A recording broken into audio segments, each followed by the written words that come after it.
तो प्यारे विद्यार्थियों नमस्कार, स्वागत है आप सबका एक और नए वीडियो में। प्यारे विद्यार्थियों, आज हम यहाँ पर देखने वाले हैं आपकी पूरक परीक्षा के लिए कक्षा 11वीं का आपका जीव विज्ञान विषय का पूरा क्वेश्चन पेपर और इसके पूरे सॉल्यूशन को।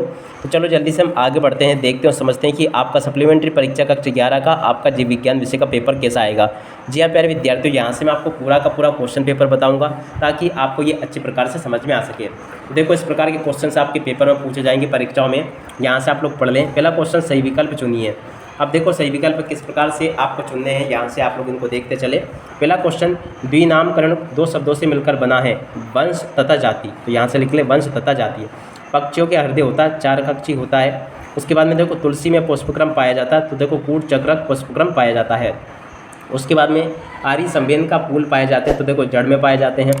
कोशिका सिद्धांत के प्रतिपादन का श्रेय किसे दिया जाता है, तो देखो स्लीडियन व स्वान को दिया जाता है। प्रश्न नंबर 5 को देख लें। प्रश्न नंबर 6, कोशिका की ऊर्जा मुद्रा क्या है, तो देखो प्यारे विद्यार्थियों कोशिका की ऊर्जा मुद्रा ATP। छठे का राइट आंसर यह आ जाएगा। शुद्ध रक्त ऑक्सीजन युक्त पाया जाता है, तो देखो फुफ्फुसी शिरा में पाया जाता है। सातवें का राइट आंसर यह आ जाएगा। अब इसके बाद में हम आगे बढ़ते हैं, इन प्रश्नों को समझते हैं। देखो प्रश्न नंबर 2 को पढ़ लें। प्रश्न नंबर 2 में आपको क्वेश्चन दिए गए हैं, को संवेदी क्रिप्टोगेम कहा जाता है, तो देखो यहाँ पर आपको लिखना टेरिडोफाइट। उसके बाद में मास्ट कोशिकाएं ऊतक में पाई जाती है, तो देखो संयोजी ऊतक में पाई जाती है। ऑस्ट्रेलियन बबुल में पर्णवृंत के रूपांतरण को कहते हैं, तो देखो इसको कहते हैं फिल्लोड। RNA में थाइमिन के स्थान पर पाया जाता है, तो देखो इसमें पाया जाता है यूरेसिल। क्लोरोफिल का प्रमुख संगठक धात्विक तत्व है, तो देखो मैग्नीशियम है। पक्षियों एवं सरीसृपों का मुख्य उत्सर्जी पदार्थ है, तो देखो इसका नाम है यूरिक अम्ल। इस प्रकार से यहाँ तक के सभी क्वेश्चन आप लोग देख लें। अब इसके बाद में अगला क्वेश्चन, ह्यूमरस अस्थि का सिर पेक्टोरल गर्डल के ग्लिनाइट केविटी में फिट होता है। तो इस प्रकार से प्यारे विद्यार्थियों यहाँ तक के सभी क्वेश्चन और उनके आंसरों को आप लोग देख लीजिएगा। यहाँ तक के सभी क्वेश्चन और उनके आंसर मैंने आपको बता दिए हैं। अब उसके बाद में देखो सही जोड़ी देख लें। सही जोड़ी का मिलान आपको कैसे करना है, विटिकेर वीटेकर, तो देखो इसकी जोड़ी मिल जाएगी 5 जगत वर्गीकरण से। स्तंभ जड़े, इसकी जोड़ी मिल जाएगी बरगद से। रेनविडियर नोट, तो देखो इसकी जोड़ी तंत्रिका तंत्र से। तरल मोजेक मॉडल, तो देखो इसकी जोड़ी मिलेगी सिंगर व निकोलस। उसके बाद में अगला क्वेश्चन, एब्सिसिक अम्ल, तो देखो इसकी जोड़ी मिलेगी वृद्धि रोगदक हार्मोन।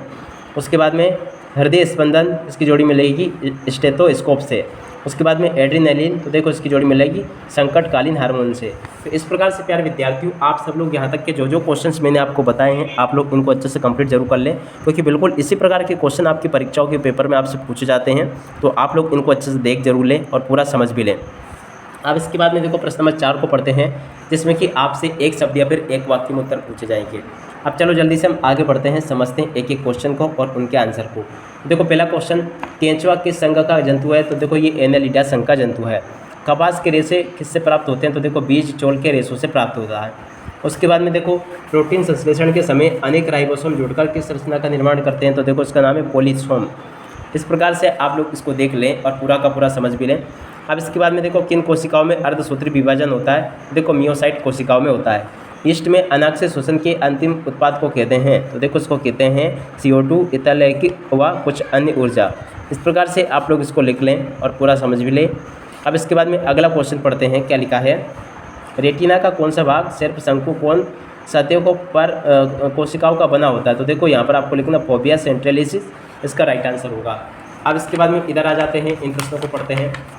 टोटली आपके पेपर में इसी प्रकार के क्वेश्चंस होंगे, तो आप लोग यहाँ पर देख लें।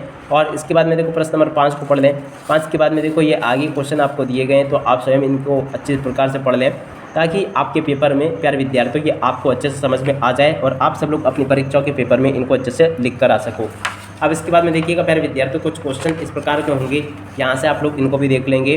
तो देखो इस प्रकार के क्वेश्चन ये यहाँ पर आपको दिए गए हैं, आप स्वयं इनको देख लें और पूरी तरह से समझ भी लें। देखो प्यारे विद्यार्थियों यहाँ तक के सभी क्वेश्चन मैं आपको बता चुका हूँ। अब इसके बाद में हम इधर आ जाते हैं, इन प्रश्नों को देखते हैं। देखो आगे आपके पेपर में इस प्रकार के क्वेश्चंस होंगे, तो देखिएगा यहाँ पर मैंने आपको जिस प्रकार से क्वेश्चन आपको बताए हैं इसी प्रकार के क्वेश्चंस आपको परीक्षाओं के पेपर में देखने को मिल सकते हैं। मुझे उम्मीद है प्यारे विद्यार्थियों कि आपके पूरा का पूरा एक क्वेश्चन पेपर अच्छी प्रकार से समझ में आ गया होगा। और जी हाँ प्यारे विद्यार्थियों, क्वेश्चन पेपर आपकी परीक्षाओं में आपको काफ़ी हेल्प करने वाला है, तो इसलिए आप लोग इसको संभाल के जरूर रखें। तो देखिएगा प्यारे विद्यार्थियों, आप सब लोग इनको अच्छे से देख लें और पूरा का पूरा इसको याद जरूर कर लीजिएगा ताकि आप सब लोग अपनी परीक्षाओं के पेपर में इनको लिख कर आ सके। प्यारे विद्यार्थियों, अब इसी के साथ में इस वीडियो को यहीं पर पूरा करते हैं। नमस्कार, जय हिंद, जय भारत।